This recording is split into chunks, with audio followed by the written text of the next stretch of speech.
Symmetra gets some play in Season 2.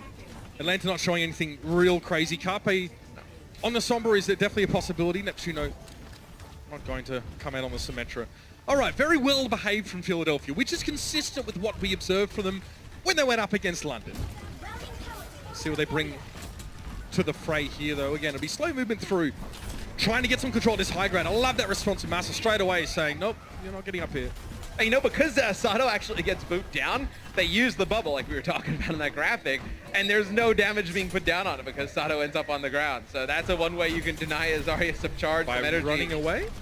Well, I mean, they force Sato down, and he doesn't run away by himself.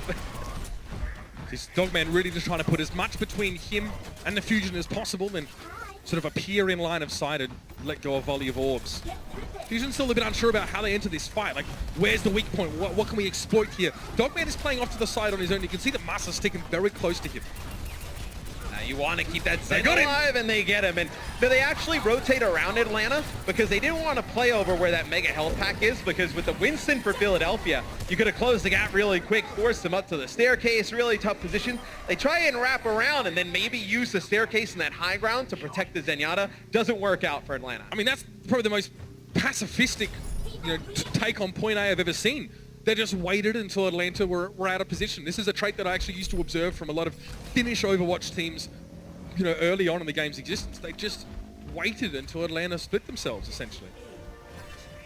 It's a pretty fast time there for Philadelphia to take our first point here on Volskaya. 6 minutes plus to take point B. Now they have the opportunity to finish here with a lot of time left in the bank, as Volskaya could be a map that could go pretty long. We see some high score lines here on this map. It's where it all went wrong for Philadelphia in the grand finals of our inaugural season last year. A 1-for-1 trade early. Sato was hoping to get a little bit more value with this Primal Rage by knocking people in the opposite direction, but he's got no choice now but to turn this into a bit of a mess off towards the side. With the Transcendence brought out from Dogman, he says, okay, it's enough for us. Philly's fine backing out here. Poko drops. You have Boombox fall as well. As they try and get Carpe back. He has the grab here. Doing a nice job in terms of energy. The average energy is sitting at 54 compared to Defran's 8.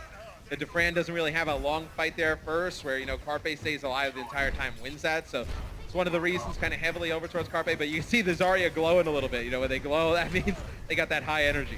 It's like it's the same as you're told when you're out in Australia. If anything glows, just don't touch it. It's going to hurt you. I've been to Australia 3 or 4 times. I've never heard anybody say that. Because you don't leave the house. Poko Well, up in the front. I would need to get there, but it's kind of the logic you typically use, so I get it. Sound barrier here for both sides. Another team really wants to engage.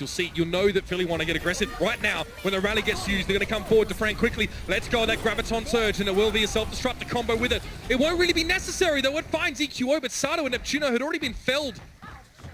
Atlanta Reigns secured themselves a pretty efficient cleanup in that fight.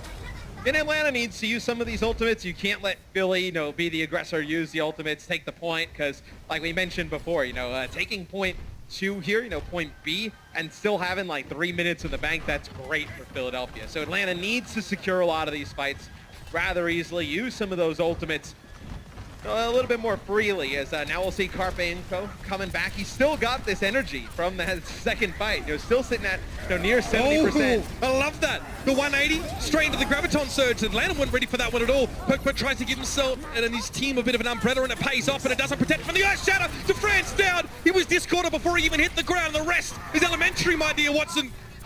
Fusion with the positioning on the point, mate. They are looking very good now. Hiding in the back is Darko. So he might try and stall. He's actually sitting up to the bottom right of your screen currently. He flies in just to keep this one going. Stunned up pretty quickly. Good idea from him. And a sound barrier on a mini diva might not seem like much, but it is keeping the Rain in charge at this point. Yeah, he connects with a few other players as well, as here comes Carpe back on Reaper. Reaper just shredding through tanks. Obviously the lifesteal able to give himself health back as he puts down damage. You see the health not really going below max here. Whoever knew that Edgelord could look so good. Massa knocked up against the wall. Couldn't get away from that self-destruct, and Philly eventually get their prize.